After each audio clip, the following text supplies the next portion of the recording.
Hello e-learners, welcome back to my channel. I hope you all are having a great day. So today my topic is what is United Nations Convention on the Right of Child UNCRC.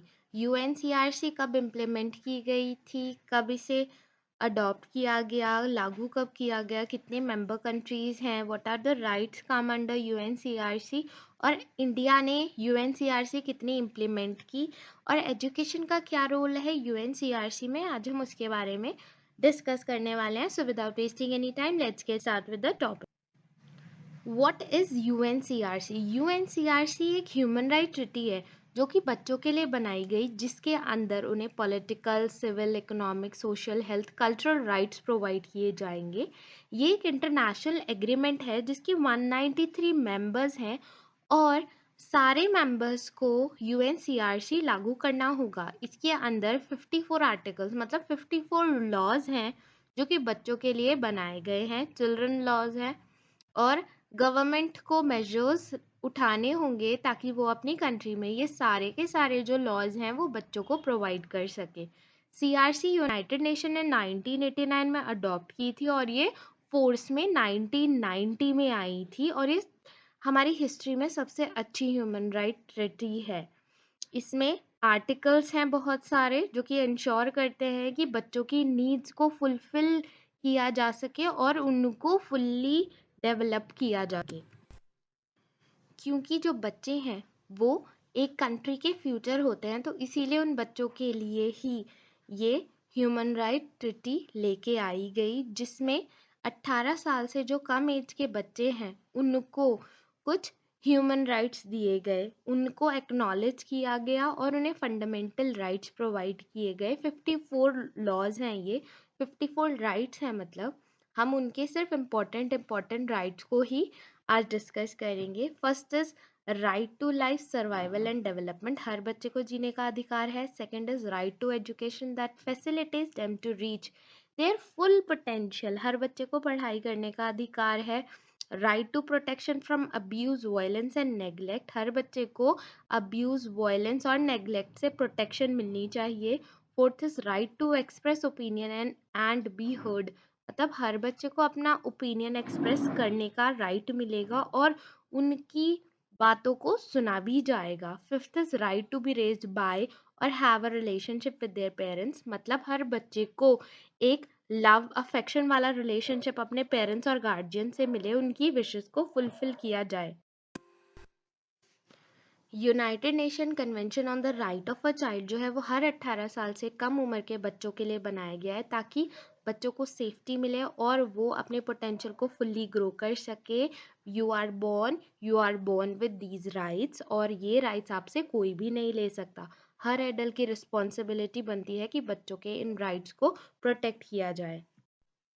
So what are the four core principles of the convention of the right? चार core principles इस UNCRC के हैं. First is non discrimination, बच्चों में कोई भी भेदभाव नहीं होगा, हर बच्चे को सारे राइट्स जो हैं वो इक्वली मिलेंगे. Second is right to life, survival and development, हर बच्चे को जीने का अधिकार है और डेवलप करने का अधिकार है. Third is best interest of the child, बच्चों के लिए जो बेस्ट है उसको ही करना है.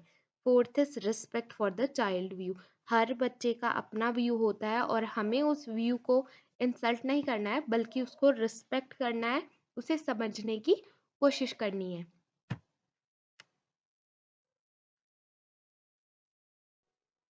यूएनसीआरसी के कुछ ऑप्शनल प्रोटोकॉल्स हैं.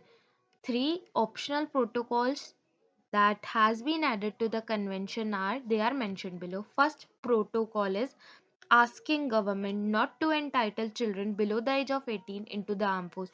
कोई भी बच्चा जो कि 18 साल से छोटा है उसको आर्मी में नहीं भेजा जाएगा.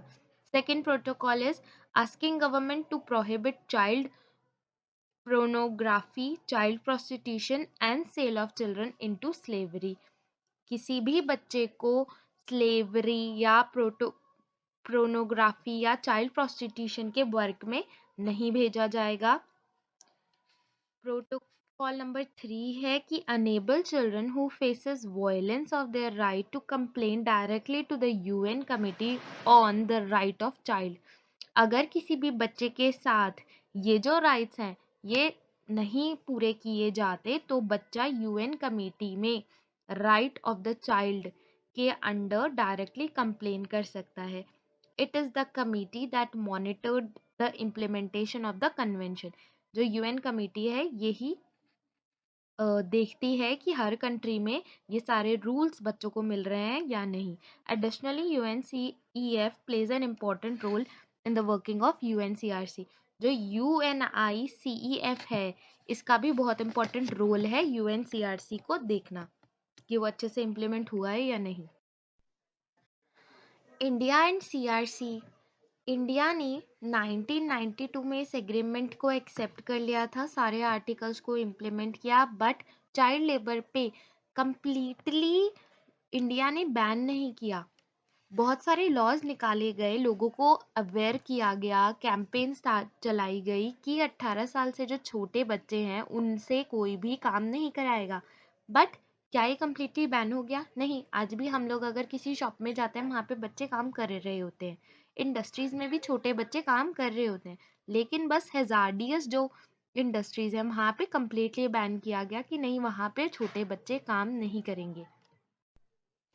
जो यूएनसीआरसी का आर्टिकल 28 है वो बोलता है कि हर बच्चे को पढ़ाई का अधिकार है, हर बच्चे को पढ़ाई मिलेगी रिगार्डलेस वो किसी भी जेंडर, रेस या किसी भी कास्ट के हैं, डिसेबल्ड है, सब बच्चों को एजुकेशन मिलनी चाहिए और उन्हें प्राइमरी सेकेंडरी एजुकेशन मिलेगी। वो अपने सब्जेक्ट्स खुद चूज़ कर सकते हैं और टेक्निकल वोकेशनल ट्रेनिंग उन्हें मिलेगी, और वो अगर किसी सब्जेक्ट को नहीं पढ़ना चाहते तो उन्हें फोर्स नहीं किया जाएगा कि वो सब्जेक्ट को पढ़ें। एजुकेशन एंड द गवर्नमेंट को हर बच्चे को सपोर्ट करना चाहिए कि वो यंग पीपल की एजुकेशन पे फोकस करे। गवर्नमेंट को एफर्ट्स डालने चाहिए कि जो ड्रॉप आउट रेट है स्कूल में वो कम हो जाए, टीचर्स वायलेंस यूज़ ना करें, बुली ना करें, ह्यूमिलेट ना करें बच्चों को, और यहाँ तक कि उनके जो क्लासमेट्स हैं वो भी किसी बच्चे को बुली ना करें। So that's all for today's video. I hope आपको यूएनसीआरसी अच्छे से समझ आ गई होगी। अगर आपको मेरी वीडियो अच्छी लगी तो please hit the like button and please do subscribe my channel. Thank you for watching.